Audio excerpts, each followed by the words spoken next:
the Instructor podcast with Terry Cook, talking with leaders, innovators, experts and game changers about what drives them. Welcome to the Instructor podcast. This is a show that helps you become an even more awesome driving instructor and run a better business. As always, I am your jolly northern host, Terry Cook, and I'm delighted to be here, even more delighted that you have chosen to listen, because we are continuing season 9, which is based all around the technology. And who better to have sponsor us for season 9 based on technology than My Drive Time, the industry's premium award-winning business management app. Find out more at mydrivetime.co.uk. But on today's show, I get to embarrass myself by attempting to speak French as I'm joined by the delightful Pascale Poppins. I'm not going to attempt the actual surname now because I butcher it enough during the episode, but Pascale is here to talk to us all about using technology for self-care, whilst also giving us some top tips on creating customer pipelines and how to generate excellent reviews. But just before we get stuck in, I want to point you in the direction of the Instructor podcast website. That's www.theinstructorpodcast.com. Over there, you can find everything we have to offer, including our entire back catalogue of episodes, free resources, and more details on our paid membership, for which is currently a 3 weeks trial. Find out more at theinstructorpodcast.com. But for now, let's get stuck into the show.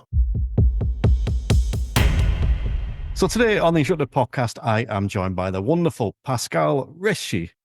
How was that? Was that good? Yeah, it's good. Excellent. And I also get the opportunity now to say, bonjour Pascale, ça va? Ça va bien, thank you. Excellent. Well, we're going to stop the French there because that's about my limit. I don't want to embarrass myself too much. But thank you for joining me today, Pascale. Delighted to have you on. And I think the first question I want to actually ask you, because I think most of my listeners won't be aware of you. So do you want to start off by telling us a little bit about you and about what you do? Yes, so if I have a common thread I can explain, is that I aim to reduce frustration for everybody, for the business owner, for the clients, and for the teams I work with. So that looks like having a good strategy, the good tools, the good systems to work together and to amplify also profits. So it's really a holistic view of a business. And the nice bonus is also using tech as self-care.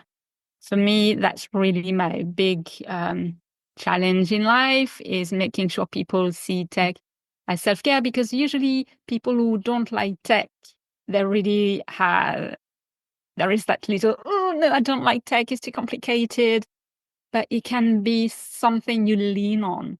It can be really something that helps you day to day, that helps you do better work while wasting less energy and not be frustrated by doing things in a rush and below quality.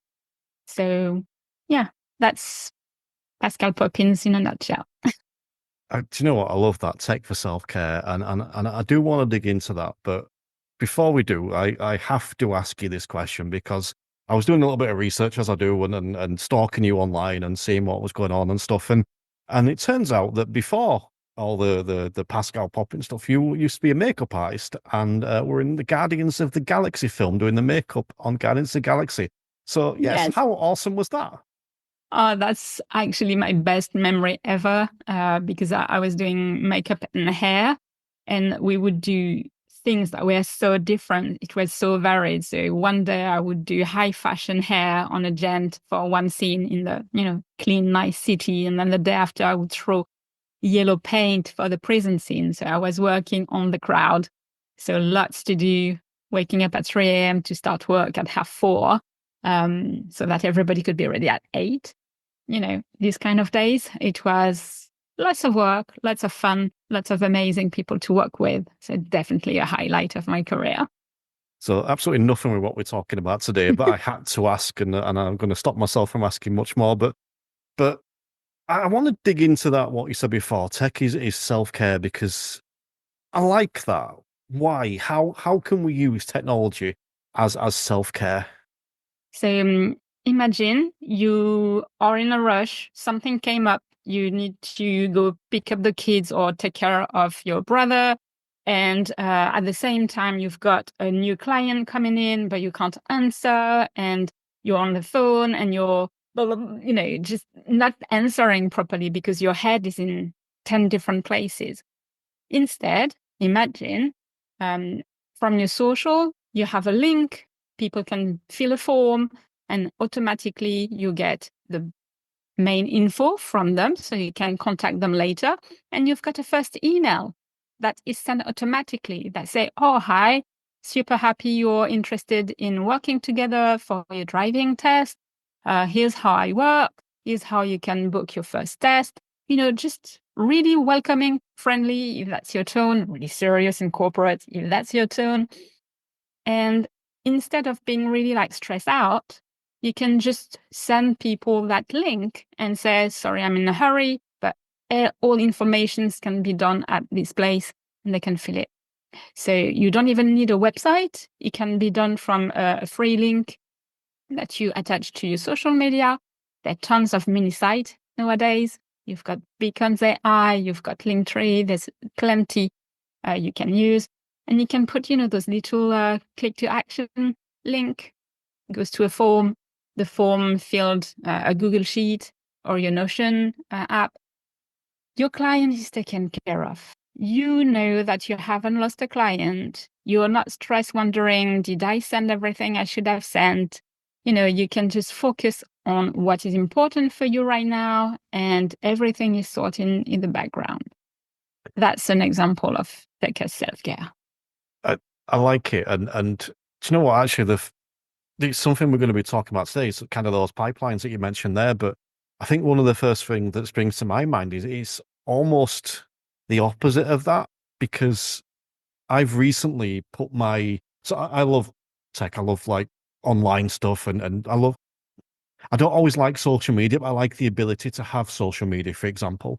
Yeah. I've recently just put my phone on Do Not Disturb, and I get no notifications from anything. And it's like when I go and choose it. So I think there's two different things there, isn't there? You've got that idea, like you said, of the automating it and taking the stress off, but we can then filter it even further and choose those notifications. So is that the other side of it, just looking after yourself by making sure we're not taking too much on? Yeah, exactly. And when you have also your calendar, an online calendar, you can block times. So you're sure that you don't by accident give a slot to someone at a time where you shouldn't. So it can be as silly as blocking your birthday, or a day when you're going to feel weird. We all have in a year a day when we're not at our best and we shouldn't be taking any clients.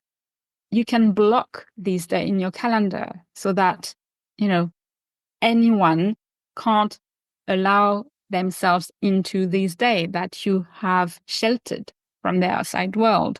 So it's all those little things that tech helps you with when you're not a good friend to yourself, when you forget to protect your time, when you forget to protect your boundaries. Because I don't know about you, but starting your business is also learning to state boundaries much better. And what I love with templates and things that go out automatically or automatically is that you think about them once when you are calm, collected, when you can ask help to other people. You just have your time and you write it. You write your email. You say how the invoice should be paid by that time, or how you don't accept this or that behavior. You're not, red, angry. You're not sad. It's the moment you write and you've got help at the fingertips. And you do this template once so that when you need them, you don't have a risk of being too angry or not put your boundaries properly. It's that assistant of yours that takes the load on. And it's easier to just send an email that's been pre-written than choosing your words when you're really, I love it. And it's not something that I would have really put together like that, the idea of technology and self-care. But if we use it in that way, I think you're right. And just to throw sort of one more example from me, one of the things I do in my membership is I have open Zoom rooms. I call them problem solver sessions. Yeah. And my Zoom will be open for 2 hours, 4 times a month, and people can just come and drop in. And that works quite well, because I know I'm on there for those 2 hours. That time's blocked out. But I've recently switched it, and I'm now doing 15-minute mini coaching sessions instead. So I've just opened up my Zoom scheduler calendar, set my times in there, and I've given that availability to people so they can book those 15-minute slots. And that feels easier for me. It feels like it's a way off. And some people might prefer the other way, but I'm finding that now I feel less pressure and less stress on that stress on that. So I don't know why. So yeah, it's just interesting, isn't it, that you've got this modern technology which can cause so much stress, but if we use it correctly, it can reduce it as well. Exactly. And it's really, the important thing is wondering what is draining for me, what puts me under stress. It's what I like to call what's the pebble in your shoe, basically. Because we keep on walking with this pebble in a shoe when actually there could be a way to relieve it. So sometimes it's just, the organization of it. Like you said, instead of having a big block, now you've got all these tiny blocks because it's better for you, for your energy. For some people, it's going to be something else. For me, I know that, creating invoices, for example, hate it. Well, nowadays, lots of places you can actually create the invoice automatically. If people book a call, automatically the platform is going to create the invoice for you. Relief, because that's a small detail that's really important. It needs to be done.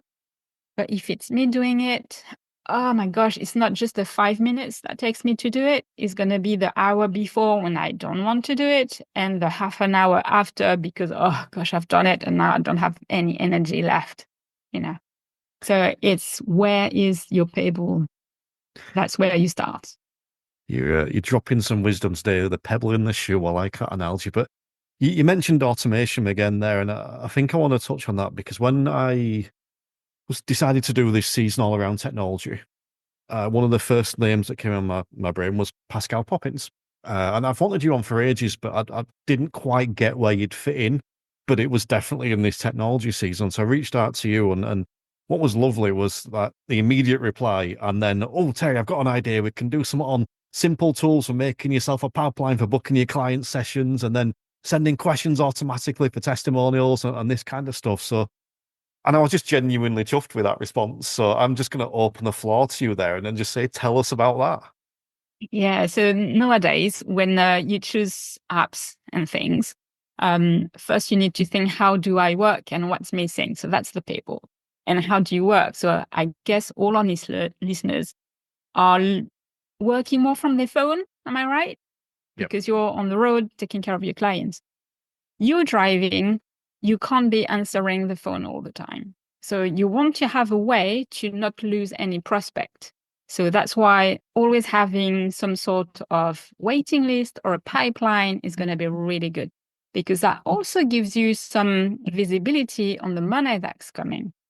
If you buy hours, people are going to buy maybe a package first, and maybe there's going to be top up. You want to see the months when the money is going to arrive. So a pipeline, basically, it's just, as it says, it's a pipeline. You're going to see things coming at different time or places, and you're going to stack up by stage where people are in this pipeline. So you're going to have people that just said, oh, they're interested, but they're really curious. They need, help. So you don't know if they're going to become clients because they are really, really just curious. The people who are actually interested, that maybe they've known you or someone referred you to them, or maybe they've got like a deadline for a new job. So these people are really more prospect or a lead. Then you've got your clients, and then you see when it's done.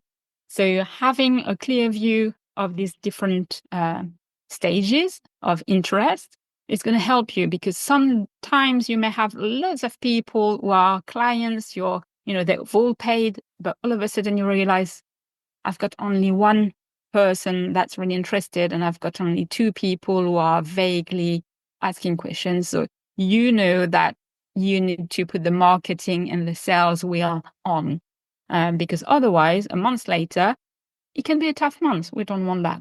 So having the visibility of your sales action is going to be really helpful, because on the opposite, if you're doing something and you see all the leads coming into your pipeline, that's going to be relaxing. You're going to see, okay, what I'm doing is working. And you can really see, okay, this thing has worked. This way of speaking to lead has worked. I've been, having more people, blah, blah, blah. You can see, I think visibility on your efforts and your result helps you sleep at night. And well, before I ask you about kind of that pipeline and how we might create and that sort of thing, the thing that strikes for me as well is that's going to filter customers out. It's going to filter our learners out as well, because there are some people that won't like my personality, Exactly. and they probably don't want to be stuck in a car with me for 40 hours, and I probably don't want to be stuck in a car with them for 40 hours. So as they work through that process, which could be just 2 or 3 steps, but as they work through that process, is that going to help filter those people out? So I get people that want to work with me rather than people that just are keen to do a test and whatever. Yeah, that's the thing. You can put in the first step whatever you want. So I know for me, I'm weird. I'm owning it. I'm not for everybody. I'm going to acquire a taste. It is how it is. So if someone comes out of the blue without knowing me, without having heard anything and explain, I'm going to be really, how to say, slow and patient to see why they ask to work with me, because there's 99% chance we are not a good fit unless they've been, hearing about me through a friend. But if they haven't consumed my content, I'm going to be like, oh, okay, before we sell you this big package, let's test it out. Let's do a 30-minute call or an hour call, because I know that could be a recipe for disaster. I'm not interested in disaster. I like win-win-win. That's what I'm vibing for. So for you, maybe you can put, I don't know, like a geek question in the form, or that maybe, whatever helps you break the ice as well when you first meet your client, or anything that helps you kind of make sure you've got the right people in. Maybe you put a pun if you like puns, and you do lots of puns, but it's not for everybody. So maybe you put a big pun in your form. Anything that helps you start to see if it's a good fit. Yeah. And maybe this isn't quite the same thing, but I think it's a good example that applies to me and therefore driving instructors. And it's on my Facebook page. And I've told this story before, but I've put stuff on there sometimes about being an ally to the LGBTQ plus community.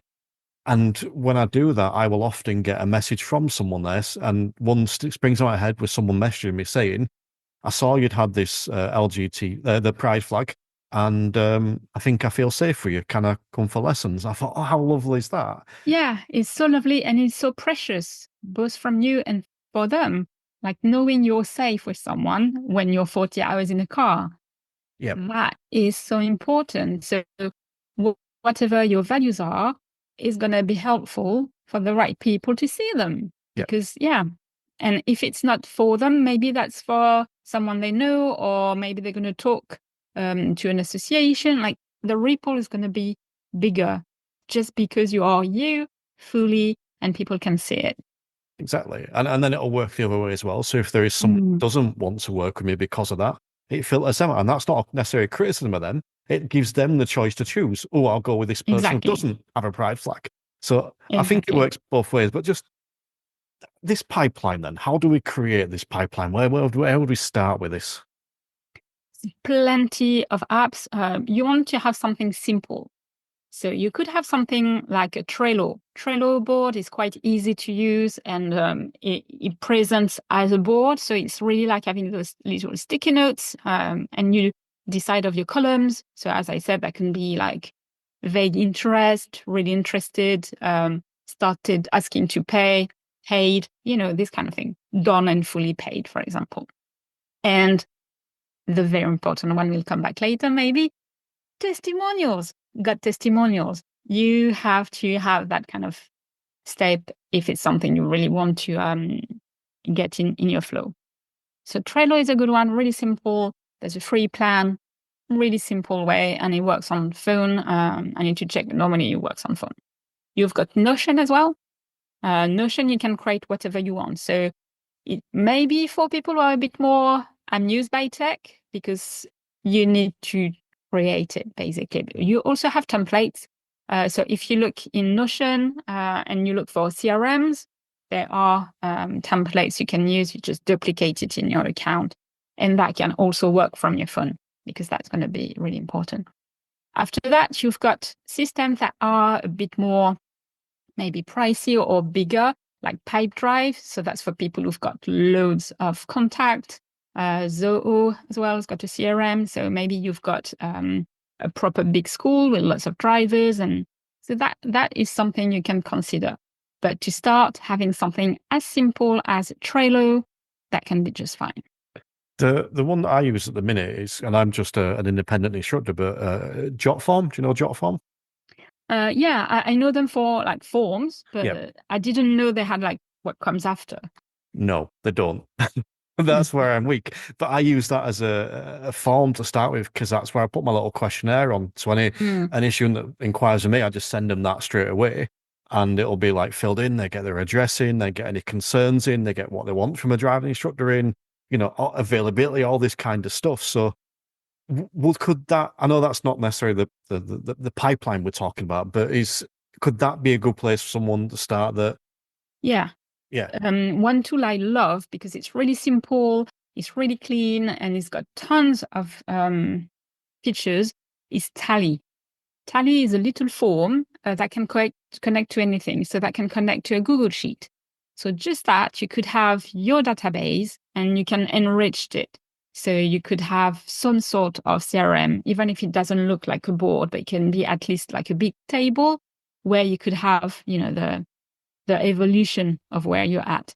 It's also really good to do testimonials forms, because you can rate, you can put like little stars and, all that kind of rating system. So that is really, really handy and really easy to create. Tally is one of the easiest and user-friendly form software I've seen. And I should say at this point that for anyone listening, I'll put links for all this stuff in the comments, in the show notes, so they can go back and check them out. But we're just taking a brief pause to give a shout out to a few of our latest sign-ups to the Instructor Premium, and they are Leo McCall, Sam, and Stacey. These fine folks have decided to upgrade their CPD with a membership to the Instructor Podcast Premium and have immediate access to hundreds of hours of videos, audios, and written training to help them become even more awesome driving instructors. So whether you're looking to improve your coaching, grow your business, or get some help looking after your mental health and mindset, sign up to Instructor Podcast Premium. There's currently a 3 weeks trial, or you can get a 16% discount with an annual membership. To find out more, you can use the link in the show notes or head to theinstructorpodcast.com. But I also want to take a moment to thank My Drive Time for being sponsors of Season 9 of the Instructor Podcast. One of the excellent features that My Drive Time offers is journey tracking. I've got to admit that my students do love it when we have a quick glance at the end of the lesson to see where they've been, and they're often quite surprised with how far they've driven, and honestly, sometimes so am I. Find out more at mydrivetime.co.uk. But for now, let's get back to the show. You've mentioned testimonials a few times, and I do want to move on to them, but just before we do, just regarding this idea of getting people in the system, in this pipeline, is there anything else we can be doing there, do you think?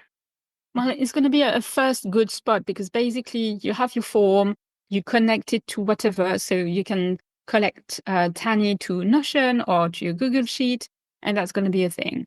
You also have apps done for people like your listeners. I know there's the sponsor, that is My Drive. So that is something as well. At some point, maybe they'll be able to connect. I checked, they're not on Zapier yet, but maybe they'll think of it, because that's going to help you manage as well the during. So you've got the start, and also when you do your form, you can always make them land somewhere.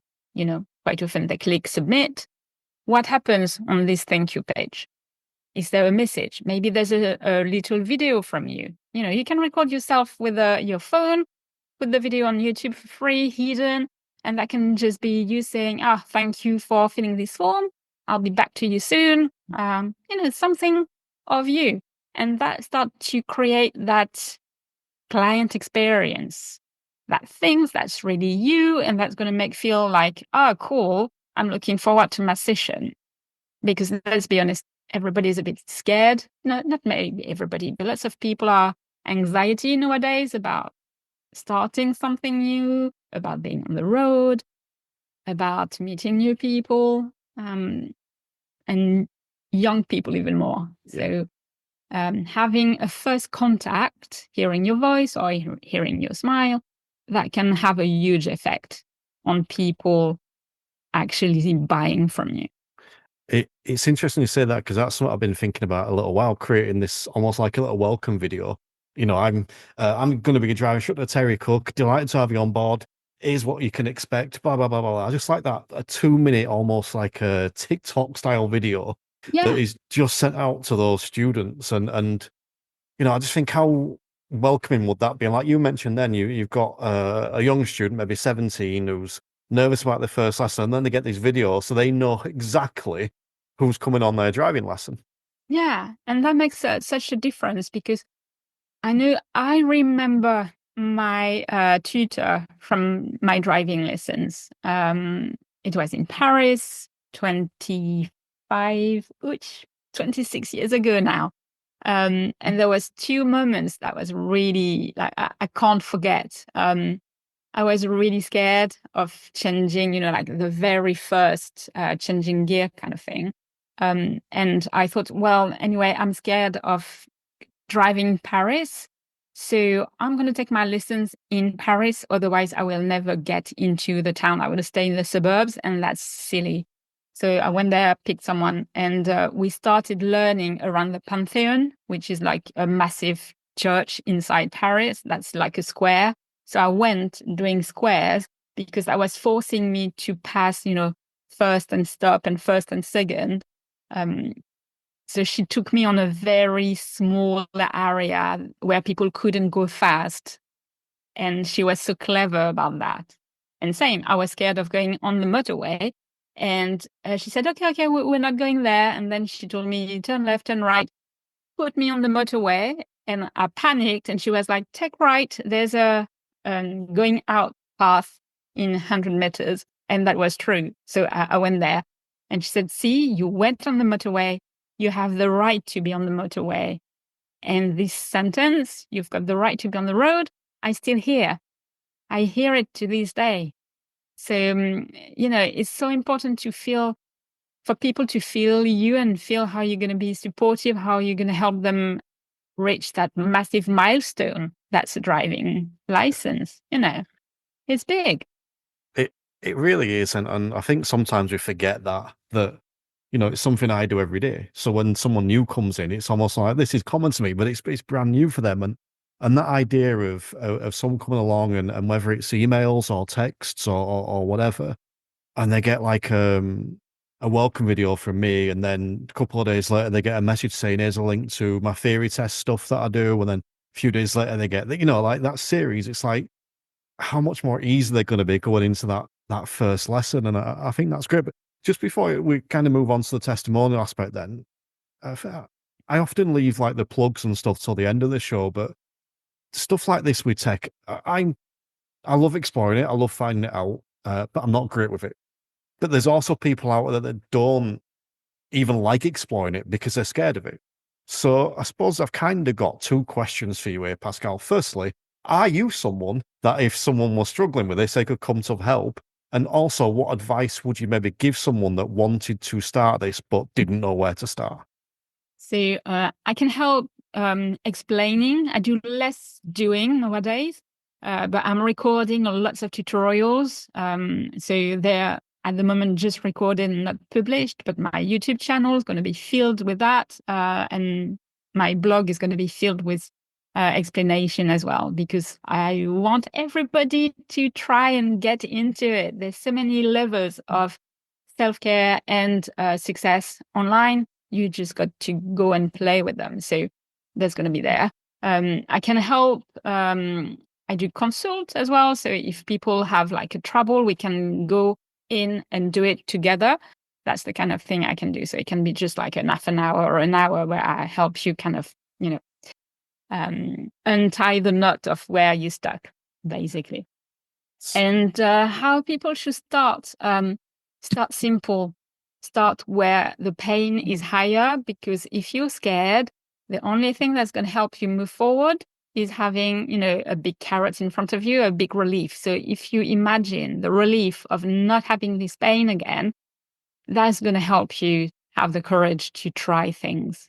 And really just, try the simple things first. And as you reap the reward, you're going to be like, yeah, that is worth it. So like Tally is a beautiful, simple app. And then maybe after that, you're going to be curious and you're going to try something else. Maybe at some point you may want to do a newsletter with an email and something that can help send all these emails. I know Notion has started allowing you to send like one email in automation. So if you do your CRM, you can do this kind of send this, send that. But they don't have the 1 day later, 3 day later things yet. But there are other tools you can use for that. And that's going to be helpful. So do not try to do everything at once. Just pick something every week, maybe spend 5 minutes wondering what has been really annoying this week, what has been frustrating me, or what did I miss? And then, do that one little thing. Give yourself half an hour. I'm creating a form this week. Or maybe I'm creating an email template for people who are, haven't been respectful. Because I imagine that happens. Yes, occasionally. But I want to speak a little bit about testimonials, because we kind of touched on this a little bit before, because it was interesting when you messaged me about this. And I think you said sending questions automatically to ask for testimonials. And it got me thinking about how I ask for testimonials, because I ask in person. I tend to ask, and I always ask, not on test day. I ask the lesson before the test, and I usually get one, and they're usually decent testimonials, to be fair. But I think the problem that I've had in the past, and I think that one of the things a lot of instructors do, is we'll just send a message with a link to his Facebook page or a link to Google or whatever, and ask for a review. And that review will often be something along the lines of, so-and-so was really great, he was patient, and he helped me pass first time, which doesn't really stand out. So I think I'm going to be quite broad with this again. Talk to me about testimonials. Yeah, testimonials is a massive thing. So first, it's always nice to ask, how were you feeling before working together? Because people forget how they were before. So that can be, what were you afraid of? You can even ask this in the entry form. What is something that you're a bit afraid of thinking about learning how to drive? Because if they forget, you have this in place. So having this question early on in your process, that's going to help you, because you can ask after. You can also ask, what's the best memory or the thing you're most proud of during our time together. Trying to make them remember the experience. What precisely have you appreciated about learning with me? What have I done that helps you learn better and get your test? Because that kind of direct people into thinking and remembering instead of write your testimonials, because people don't know. We don't learn in school how to write your testimonials, and some people are not good with words, or they can't, they don't know marketing, so they don't know what would be appreciated on a commercial sense. So having these kind of questions can be really helpful to, direct. And you've got some tools also where you can actually ask a video. Some people are more comfortable just doing a tiny video. So you could have, those questions, and then that is sent. They open the email, the message, and they record themselves talking about what they liked. Yeah. So that can help. No, I like it, and I think there's a couple of things in there, isn't there? So if we send like that form through, those 3 or 4 questions or whatever, I think that does 2 things. When they answer it, it gives us good feedback, and we can use that on our website or whatever it might be. But also we can then, could you leave us a review on Facebook at the end of that with a link to Facebook, for example? And then again, the good thing about doing that is they've just been thinking about all this stuff. So they're more likely to include it rather than Yeah. just saying help me pass my test first time. Exactly. And you have to test, because some people, if they see too many questions, they won't answer.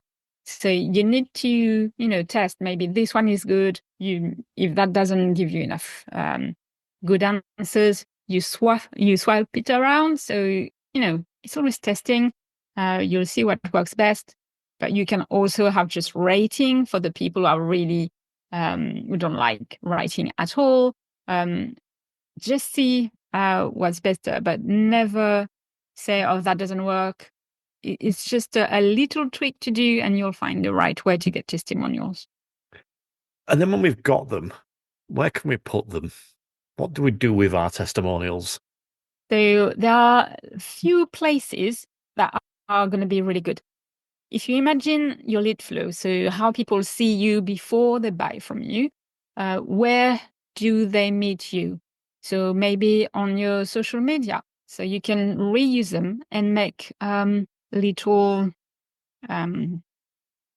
post. So maybe you're on Instagram or on Facebook, and you make an image and you put that screenshot on there. You also maybe put it in that welcome email when they ask information about working with you, because that's going to prime their mind into confirming they want to work with you. So that's easy. If you look at all your process and all the places where people meet you, online or not online, that's a good place to put them on. Yeah. So, websites as well. I suppose if you've got a website, which on your website, then let me ask you a little bit about this. Would you have a dedicated page to reviews and testimonials on your website, or would you just intersperse them sort of across the site? You can have both. You can have a wall of love, and you can have, bits and bobs. You have to know on the website, the about page is the most looked at after the homepage. So not having any testimonials on those page when you have them, it's a pity. You really, really have to have those kind of love messages in there. And it's also good to have what I call my love folder. So it's for yourself, because there's always going to be some days where you don't feel like you're doing good. Maybe your energy is a bit low, or you haven't had enough vitamin D because it's winter in the UK. I love the UK, but we know how much sun we get in the winter. Having a look at past messages that can light you up is going to do wonders for your energy for this day and how you come back to teaching that day. So having a little folder that's accessible. So that's something I do in Notion, for example. Anytime someone says something nice, take a screenshot, put it in my Notion, and I can access it on the go if I need a little, kick up to get moving. So it's going to be, anytime you can put it for yourself and for your clients, that's going to help. I love that. They've got the wall of love and the love folder. But I mean, even with that again, I go back to the reviews that we often get. They're quite simple, and the few lines are not personal. And I think that's not going to cheer me up. If I've got this love folder, as we call it, when I see that, it's not going to put me in a good mood. It's just sort of generic kind of comment. But if someone's filled in those questions, or if someone's left you a more meaningful review talking about something that I've done, me personally, that's going to have a much more positive impact, isn't it? Yeah, and all those personal messages, like the one you got for putting a pride flag on, that's also something that deserves to be in your love folder, even if it's not something you would put as a testimonial, because that is really affirming for the work you do and how you do it. So it's something to keep as well.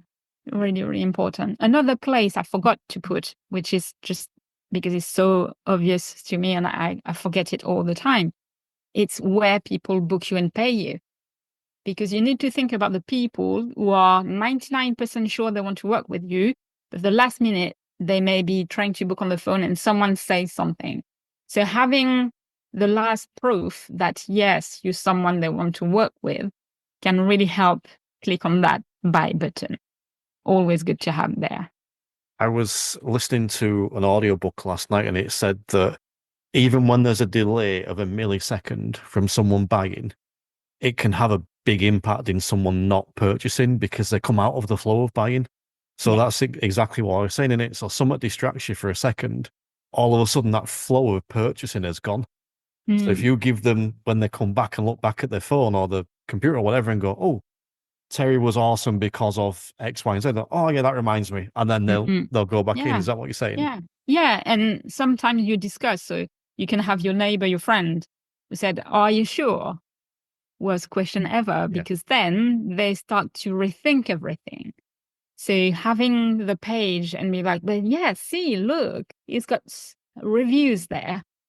And that's going to help them reaffirm that they are making a good choice.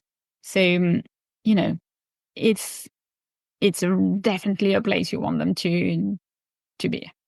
And then just using the website example for the testimonials again, because I've had sort of testimonials in the past that have been quite long, a lot of text in there. Would you get all of that in there, or would you be taking certain sentences and highlighting them, or? Both are possible. If you do screenshots, it's going to be better to have the full screenshot, because as soon as you start taking things out, unless it's names, and you always can put, some sort of digital masking tape on it. But if you do actual testimonials in website where you actually import the picture and, like putting in the code, yeah, of course, you can just take out a few sentences if it's too big and just put what really is the best part of the testimonial. So the state of play in the UK at the minute is that there's quite a backlog on driving tests. People are going to book tests and they're having to wait 6 months before they can book them. And this is creating quite a queue, quite a congestion, which in some ways is good for us as instructors because it means there's a lot of work. So there will be people listening to this now, driving instructors, that are thinking, well, I've got this waiting list of people and I've got loads of work. Why should I bother doing this now? And I'm trying not to load this question, but what would you say to those people that are thinking, why should I bother doing any of this now? Because I've already got loads of work. Because you never know when work can stop. And that's the thing. The more busy you are, the more you want to not have to be worried about answering to people who ask questions. So, if you are busy, great, fantastic. Make sure that the quality of your answer are not going to go down because you're working nonstop. You want to have as much free time as possible. If you work a lot, so I don't know if it's like 30 hours a week, you don't want to sat every evening checking all messages of the day and answering. Because that's the thing, when you're busy, you still have people coming in and you still have to interact with them. So make it easy on yourself. That's a really good reason to do it. And get testimonials, because the same, like at some point, you don't know, maybe there's a new local driver that's going to come and you never know. It's, free market and all that jazz. So you need to have these in. And it's so lovely anyway to look back on these testimonials. It's really important. There's a massive shift that makes people trust less and less brands and more the testimonials of people and the word of mouth. So the more you take that in now, the more, not evergreen, but the more stable your business is going to be. Because you want to have those are assets. Those are really important part of your future marketing, because you don't want to spend money on Facebook ads unless you really have to. And you don't want to be at some point panicking because all of a sudden you didn't realize, but your pipeline has dried up and you don't know why. That's the thing. If you work a lot, you may not realize your pipe is drying up. And maybe in 6 months, 5 months, 4 months, 3 months, there's not going to be enough people to help you live the way you got and used to live because you've got so much more money coming in. So having the visibility really helps, and you know when to start doing more sales or marketing action instead of one day waking up and realizing you're just at 50% of what you should have to pay all the bills next month. So it's really, really just to be in control, having a bit of visibility and being more relaxed. And I suppose the other one there as well. So imagine that I've got this waiting list of customers that are, getting fed these emails or texts or whatever it is that's going out. Even if one of them thought, I can't wait any longer for Terry, I'm going to go somewhere else, they've still been left with a positive image of me. So if someone Exactly. else was to say, do you know what, instructor, they might say, well, Terry, he's got a waiting list, but they might send that person to me rather than the current instructor because I'm still sending them this positive stuff. Exactly. So it's really important because maybe a year later, their little brother is going to need someone. And maybe they haven't been that happy with the one they choose in the end, but they will remember you and they will say, you know what, just go try Terry. He sounded like he was much better. Yeah. The other thing I wanted to touch on today with you was a little bit about memberships, because I know you work with people that have memberships, and those listeners, I'm sure, will be aware that I have a membership.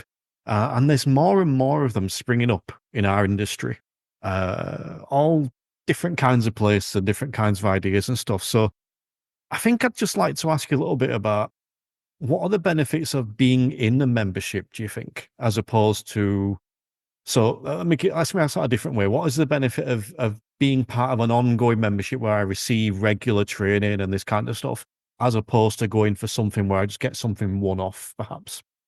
And I think we need community because it can be lonely being an entrepreneur. I can imagine it's even more lonely when you are just you driving, because it's not like you go to an office or you have a team and you work in the one place and you can have like coffee with people.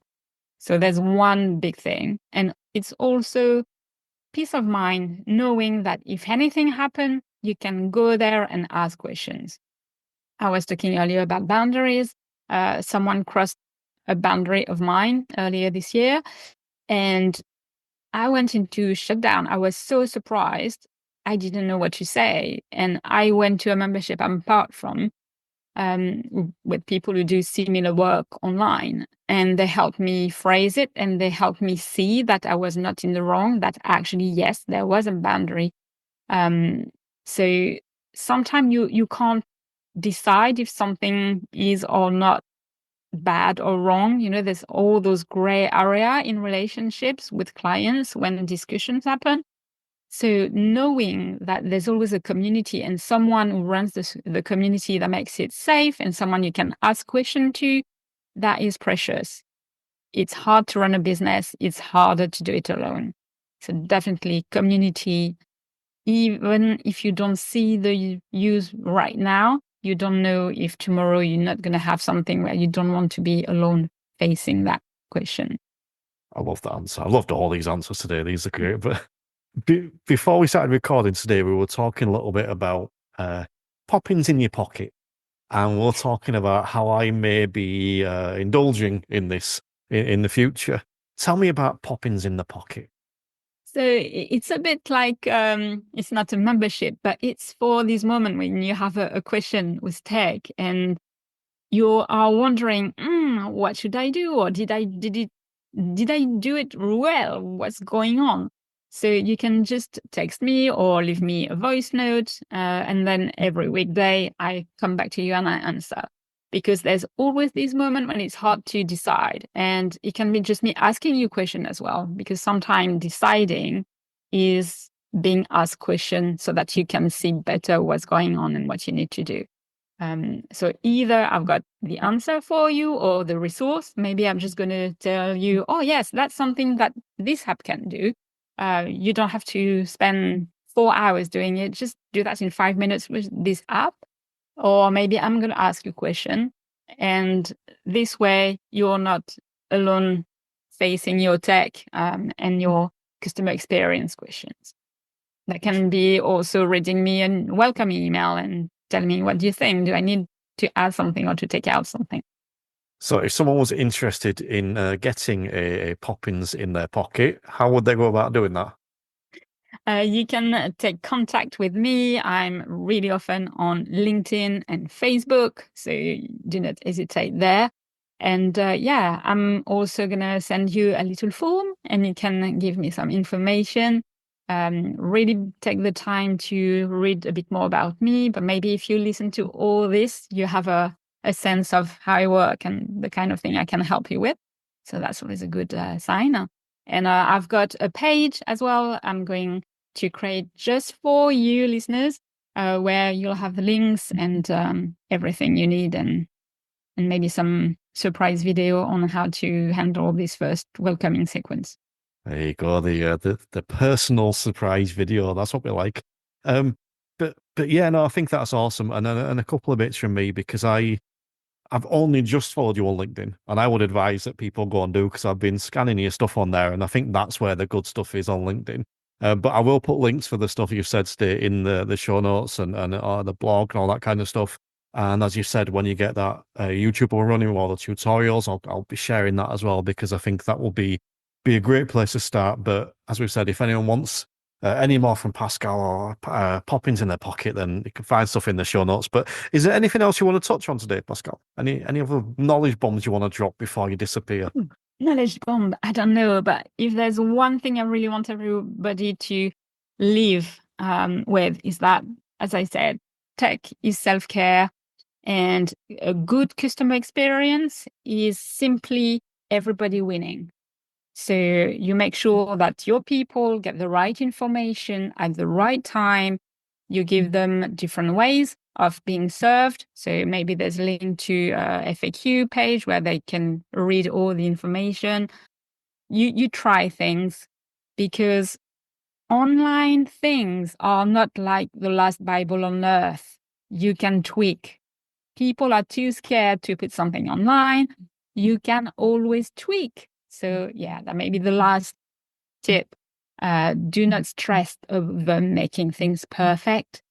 Do something, test it out, and tweak. It's okay. See, I usually do the opposite. I usually create something quite good and then ruin it by going and tweaking it more and more and more.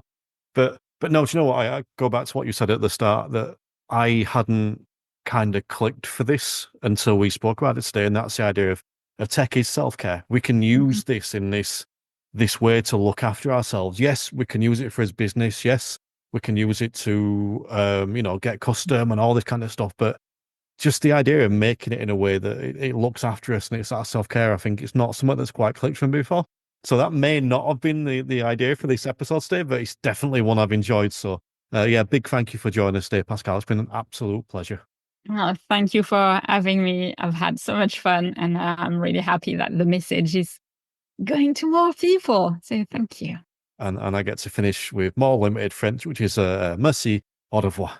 Yeah, perfect. Au revoir. So a big thank you to Pascale for joining me there. Another cracking episode, and I love it when I get people on that aren't from our industry. You know, I've done this right from day one.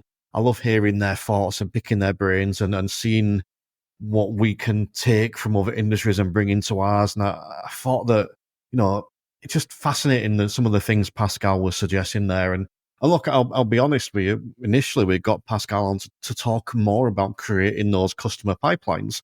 You know, and I know a lot of instructors don't like referring to them as customers, so we could say learner pipelines. And that was the idea of today's show. But when we first started talking, Pascale mentioned about tech being self-care. And I just thought, she's right. I want to get into this a little bit more, and kind of we went off in a different direction then, but I loved it. All those links, all the apps and the websites that Pascale mentioned, they're all going to be in the show notes for you, so you can go and check them out. I'm going to be looking at them and see if I can streamline a bit of my business a little bit better and get my learners in a nice little pipeline, and also, getting them reviews in a better way.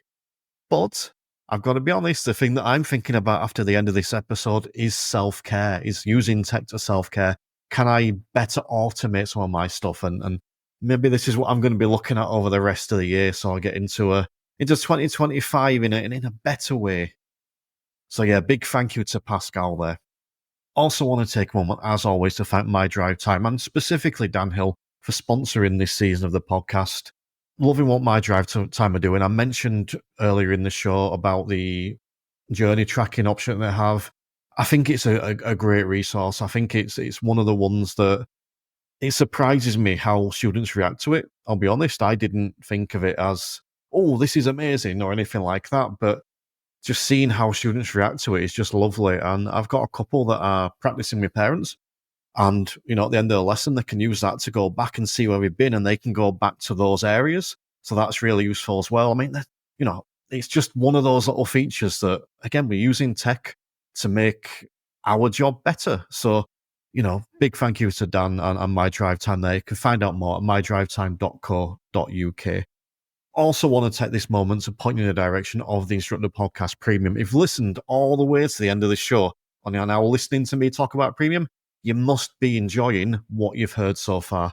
So you can get this and more at the Instructor Podcast Premium. We release a bare minimum of sort of 6 or 7 episodes a month. I commit to 3 episodes a month over there, 3 new shows, and it's usually 6, 7, sometimes 8 over there, and it's all designed to help you in what I consider the 3 pillars of being an instructor, and that is your health, it's your business, and it's what I term as the in-car stuff. And we've got all kinds of stuff to help you become better in those areas. If you want to find out more, you can reach out to me. All the links are in the show notes. You can find stuff at the website, theinstructorpodcast.com, or you can sign up for a free trial. There's a free trial for a week. I do warn people that generally people that sign up tend to stay for quite a long time. I've got quite a good retention ratio because there's some good quality stuff over there. So be warned that if you sign up, you're likely to stay. But I will also just say it's not a quick fix. We are not offering you a quick fix to become the world's greatest instructor or a quick fix to pass a Part 3 or standards check. You only want to be A, listening to the podcast, and B, signing up to the membership if you're looking to really get into how you can become better at your job, how you can work better with your students, how you can increase your prices and run a better business and look after yourself mentally and physically as well. To make the most of it, you will need to put the work in. So a little word of warning there. And as I said, you can find out more at www.theinstructorpodcast.com. But for now, let's just keep raising standards. The Instructor Podcast with Terry Cook, talking with leaders, innovators, experts and game changers about what drives them.